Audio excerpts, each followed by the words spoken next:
पंजाब नहीं आएगा बेअदबी कांड का आरोपी राम रहीम को हाईकोर्ट से मिली राहत। एसआईटी सुनालिया जेल जाकर ही कर सकती है पूछताछ। फरीदकोट कोर्ट ने जारी किया था प्रोडक्शन वारंट। जल्द खुल सकते हैं टिकरी बॉर्डर के रास्ते। दिल्ली पुलिस ने शुरू किए बैरिकेड्स को हटाना। सड़क पर लगाई गई कीलें भी हटाई गई। किसान आंदोलन के चलते 11 महीने से बंद है रास्ते। किसान आंदोलन पर अनिल विज का इनेलो और कांग्रेस पर निशाना। कहा, खुद को किसानों का हितैषी बनाने वालों ने ही चलवाई थी गोलियां। संयम से निपट रही है बीजेपी। अभय चौटाला के समर्थन पर टिकैत ने दी सफाई। कहा, इलाहाबाद में किसी भी पार्टी को समर्थन नहीं। बीजेपी पर लगाया पैसे बांटने का आरोप। पंजाब विधानसभा चुनाव के लिए बीजेपी ने फूका बिगुल। 2022 के दंगल के लिए जारी किया नया पोस्टर। नया पंजाब बीजेपी के साथ का दिया नारा।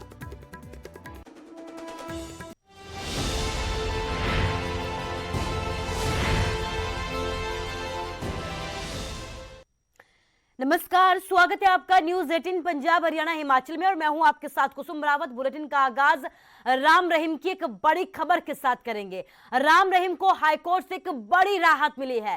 फरीदकोट कोर्ट के प्रोडक्शन वारंट पर अब राम रहीम को जेल से बाहर निकाला जाएगा। वीरवार को पंजाब हरियाणा हाईकोर्ट में 5 घंटे चली लंबी बहस के बाद आखिरकार राम रहीम को कोर्ट ने बड़ी राहत दी है।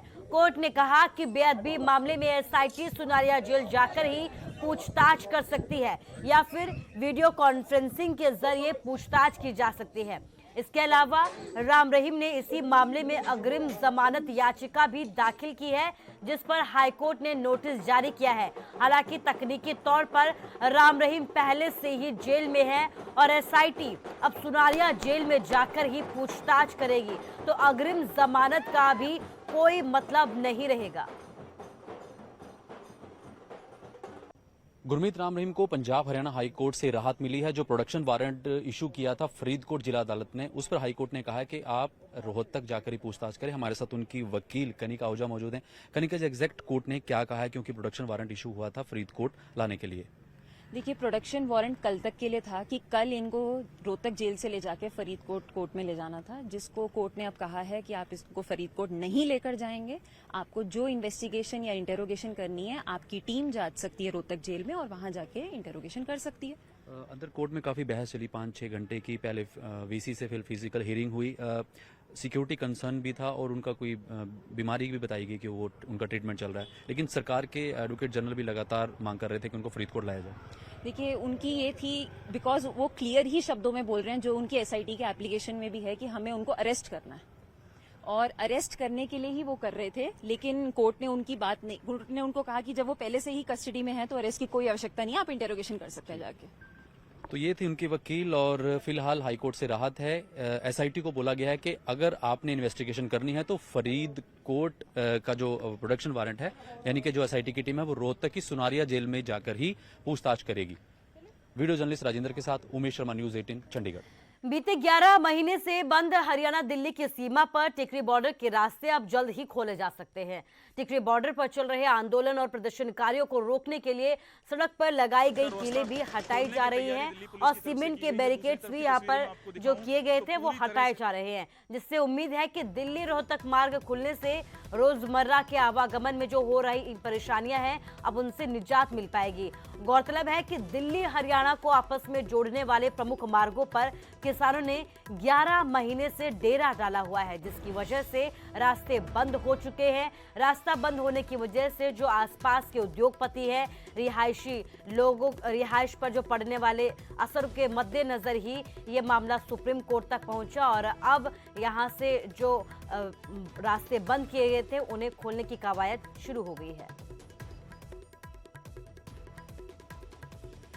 किसान आंदोलन के चलते 11 महीने से बंद दिल्ली की सीमाओं को खुलने की कवायद शुरू हो चुकी है। आप देख सकते हैं सीधी तस्वीरें, रात का समय है, किस तरीके से जेसीबी मशीन की सहायता से बैरिकेटिंग की गई थी वो हटाई जा रही है। दिल्ली पुलिस ने पूरी बैरिकेटिंग की थी। आप देख सकते हैं कि ये जेसीबी मशीन, जो कंक्रीट की दीवार यहाँ पर बनाई गई थी, लोहे की कीलें पहले ही हटाई जा चुकी हैं, लेकिन जो कंक्रीट की दीवार थी उसे तोड़ने के लिए जदोजहद यहाँ पर लगातार ये मशीन कर रही है। आप देख सकते हैं कि सिर्फ 3 बैरिकेड यहाँ पर लगे हुए हैं, जो कंक्रीट की दीवार, उसके बाद 2 लोहे की बैरिकेडिंग और इसके बाद एक और कंक्रीट की दीवार यहाँ पर तैयार की गई है। सिर्फ यही जो बैरिकेडिंग है वो बची हुई है। इसके अलावा 10 से 11 लेयर की बैरिकेडिंग दूसरी दिशा में भी की गई थी। एक तरफ का रास्ता खोलने की तैयारी दिल्ली पुलिस की तरफ से की गई है, दूसरी तरफ की तस्वीरें मैं आपको दिखाऊं तो पूरी तरह से रास्ता क्लियर हो चुका है।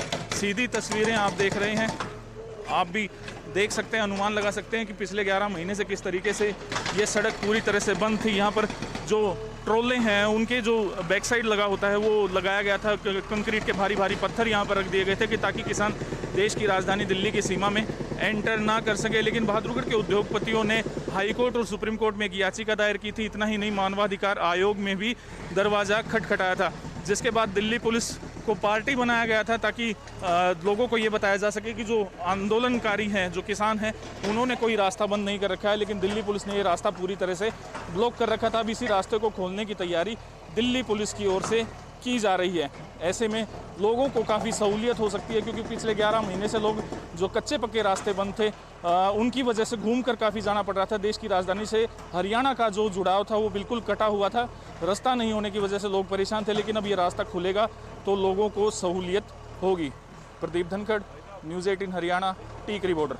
बात करते हैं राकेश टिकैत की। राकेश टिकैत ने इनेलो को दिए अपने समर्थन पर सफाई दी है। टिकैत ने यह कहा है कि इलाहाबाद में किसी भी पार्टी को कोई समर्थन नहीं है, बीजेपी खुद यहां पर पैसे बांट रही है। बीजेपी के कई नेताओं ने आरोप लगाया है कि अजय चौटाला पे आप 60 लाख रुपए लेकर ये बयान दिया गया है, तो इस तरह अजय कहाँ है? तो भाई कोई बात नहीं, ये पैसे बांटते तो ये फिर रहे। हमने तो कहा भाई जो पंच है वोटर, उसको ये तोड़ने की बात कर रहे हैं। भाई पैसे की बात यहाँ तो फिर ना हम इस तरह की बात करते हैं। हालांकि इससे पहले टिकैत ने इशारों में अभय चौटाला को समर्थन देने की बात कही थी, जिस पर बाद में सफाई देते हुए ये नजर आए। राकेश टिकैत ने कहा था कि 6 महीने पहले एक आदमी यहां पंचायत में झोला रख कर गया था। जब उसका झोला वापस करने का वक्त आ गया है, उसका जो सामान था उसे वापस कर दो। कोई आदमी पंचायत के बीच में कोई झोला रख गया हमारे बीच में, उसमें क्या पता क्या सामान था उसकी गड्डी में? वो 6 महीने पहले आपको दे के गया कोई आदमी अपना घर से झोला लाके आपको दे के चला गया, आज वो आपसे मांगने आया, उसका दे दो।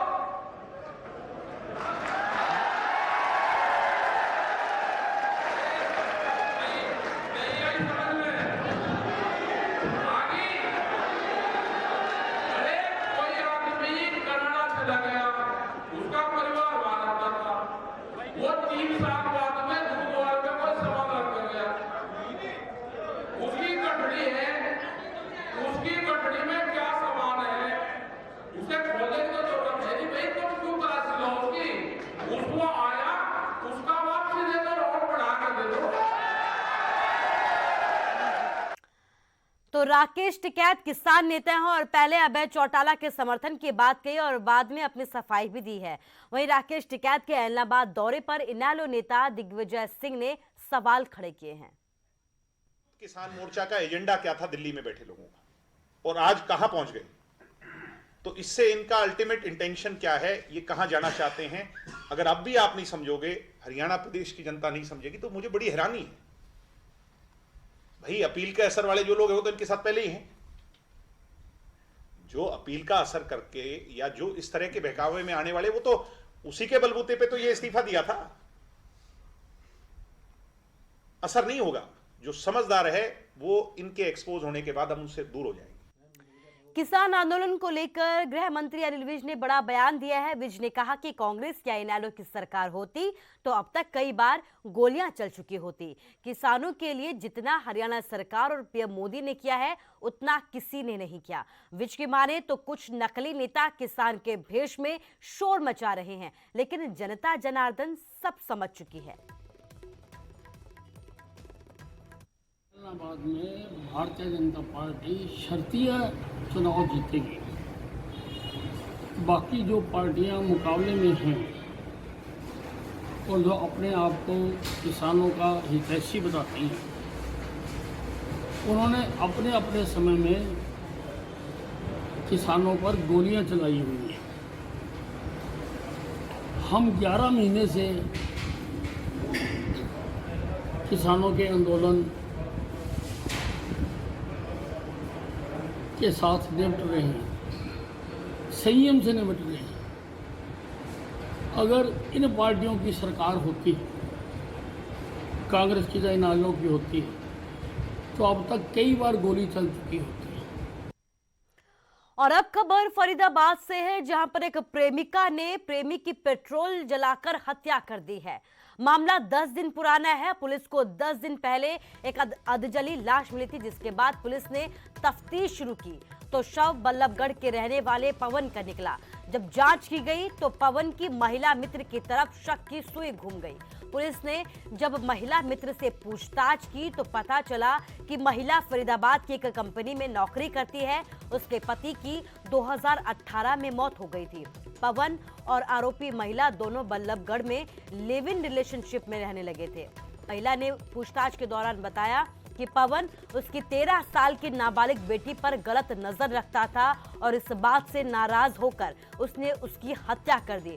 महिला ने पहले पवन को नींद की गोलियां खिलाई और फिर सेक्टर 75 में एक सुनसान जगह पर ले जाकर उस पर पेट्रोल छिड़ककर आग लगा दी।